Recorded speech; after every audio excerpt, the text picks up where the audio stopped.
UP 9 बजे आप देख रहे हैं और आपके साथ मैं हूं अंशिका पाठक। बुलेटिन की शुरुआत करेंगे सबसे अहम खबर के साथ। मुरादाबाद के अजय सैनी और बांग्लादेशी महिला जूली की प्रेम कहानी में नया मोड़ आ गया है। मुरादाबाद वापस लौटे अजय सैनी ने नई कहानी बताई है। अजय ने कहा कि वो बांग्लादेश नहीं गया था, बल्कि पश्चिम बंगाल में बॉर्डर के पास किराए के मकान में रह रहा था। सिम कार्ड बांग्लादेश का इस्तेमाल कर रहा था, उसी से मां से बात होती थी। बारिश में पैर फिसलने से चोट लगने के बाद खून से लथपथ वाली फोटो भी उसी सिम लगे मोबाइल से भेजी थी। अजय सैनी के मुताबिक जूली से 2017 में फेसबुक के जरिए मुलाकात हुई थी। 2022 में जूली से मुरादाबाद में शादी की। मां से झगड़े के बाद पश्चिम बंगाल चला गया। मम्मी को लगा कि मैं अपनी ससुराल बांग्लादेश में हूं, लेकिन मैं बंगाल में था। मेरी पत्नी जूली बांग्लादेश में ढाका गाजीपुर में रहती है। मेरे पास पासपोर्ट नहीं है। बांग्लादेश अपनी ससुराल जाना चाहता हूं, इसीलिए पासपोर्ट अप्लाई कर रखा है। अजय को फोटो मिलने के बाद उसकी मां ने पुलिस से बेटी की सकुशल वापसी के लिए गुहार लगाई थी और पुलिस और सुरक्षा एजेंसियों की सक्रियता के बाद 23 जुलाई को अजय अचानक मुरादाबाद वापस लौट आया। तो बेटे को लेकर परेशान थी एक मां। हालांकि सकुशल जब बेटा वापस घर लौट आया तो अब राहत की सांस मां ने ली है।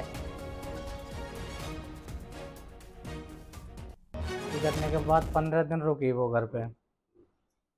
15 दिन रुकने के बाद बोली मेरे किराएदारों में झगड़ा हो गया, मुझे जाना पड़ेगा। तो चली गई। जाने के बाद 2 महीने बाद फिर वापस आई सितंबर में। आने के बाद 1.5 महीने रुकी, जिसमें कि 1 महीने मैं उसके साथ था घर पे ही, और फिर मैं वापस काम पे चला गया अपने कर्नाटक। तो 15 दिन जो रुकी थी, बाद में मम्मी से कुछ बात झगड़ा हो गया इन साथ दोनों में, पता नहीं, वो फिर वापस चली गई। जो बात बता रही है ये बात सब सच है। मैं तो बड़ी खुश हूँ, सही मेरे पास आ गया। बहू तो आई नहीं है। जो जब मन करेगी बुलाएगा तो आएगी, ना बुलाएगा ना आएगी। आप रखना चाहेंगी अगर जूली नहीं, मैं ना रखना चाहूंगी। इस जो महिला का जो लड़का है अजय सैनी, इनके द्वारा किसी लड़की से फेसबुक पे बात होती थी और उसका नाम जूली है और इनकी कहीं मंदिर में इन्होंने शादी भी किया था। और अभी वो महिला है वो वापस कहीं चले गई है और उसी के साथ में लड़का उसको छोड़ने गया था, अभी तक वापस नहीं आया है। ये जानकारी मिली है अपुष्ट सूत्रों से कि जो महिला है वो कहीं बांग्लादेश की रहने वाली बताई जा रही है, लेकिन अभी तक उसके संबंध में कोई स्पष्ट जानकारी नहीं मिली है, उनका पासपोर्ट और जो डिटेल्स हैं। महाराजगंज में क्लास 9 के छात्र ने फांसी लगाकर खुदकुशी कर ली है। बताया जा रहा है कि स्कूल संचालक ने देर से स्कूल में पहुंचने पर उससे 1 सप्ताह के लिए निकाल दिया था, जिसको लेकर वो दीनदयाल इंटरमीडिएट कॉलेज का छात्र था। आरोप के मुताबिक स्कूल के प्रिंसिपल और क्लास टीचर की प्रताड़ना से डिप्रेशन में आकर बच्चे ने आत्महत्या कर ली है। लड़के के पिता ने आरोपी टीचर्स पर कार्रवाई को लेकर पुलिस में शिकायत दी है। आशीष कुमार शुक्ला हमारे संवाददाता हमारे साथ जुड़ गए हैं। आशीष, इस युवक के परिजनों का क्या कुछ कहना है और अब क्या कार्रवाई इस पूरे मामले में की गई है? तो आशीष से संपर्क नहीं हो पा रहा है। बच्चों को प्रताड़ित करने का ये आरोप है। हालांकि एक बच्चे को हमेशा स्कूल लेट से आने की सजा में टीचर्स क्लासरूम में एंट्री नहीं दे रहे थे, जिससे बच्चा डिप्रेशन में आ गया और उसने कदम उठाया है। टीचर्स ने बच्चे को स्कूल से ही निकाल दिया था और स्कूल लेट पहुंचने की वजह से ये कार्रवाई की गई थी। आरोपी टीचर्स के खिलाफ फिलहाल परिजनों ने केस दर्ज कर लिया है। स्कूल छात्र ने खुदकुशी की है और इस पूरे मामले में पुलिस की जांच शुरू हो गई है। बच्चे को प्रताड़ित करने का आरोप परिजन लगा रहे हैं।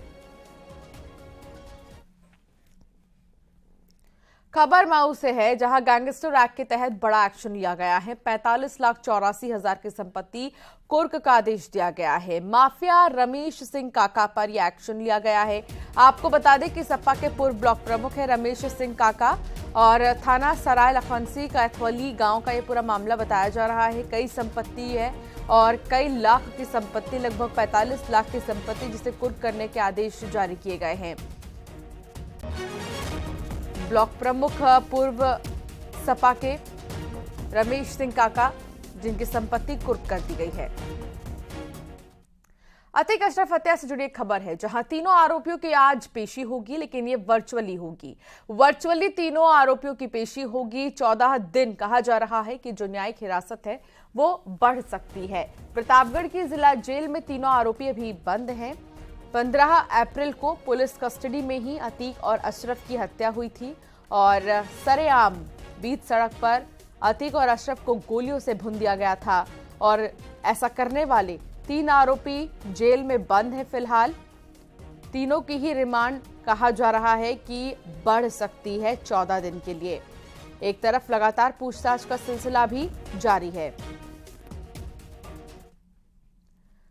माफिया मुख्तार अंसारी से जुड़ी खबर मिल रही है। माफिया मुख्तार अंसारी पर गैंगस्टर मामले में आज सुनवाई होगी। आज एमपी एमएलए कोर्ट में यह सुनवाई होगी। साल 2009 में करंडा थाने में गैंगस्टर पर केस दर्ज हुआ था और गैंगस्टर के इस केस में गाजीपुर के मोहम्मदाबाद थाना क्षेत्र में साल 2009 में हुई कपिल सिंह हत्याकांड और साल 2009 में ही मीर हसन पर जानलेवा हमले के केस को शामिल किया गया था।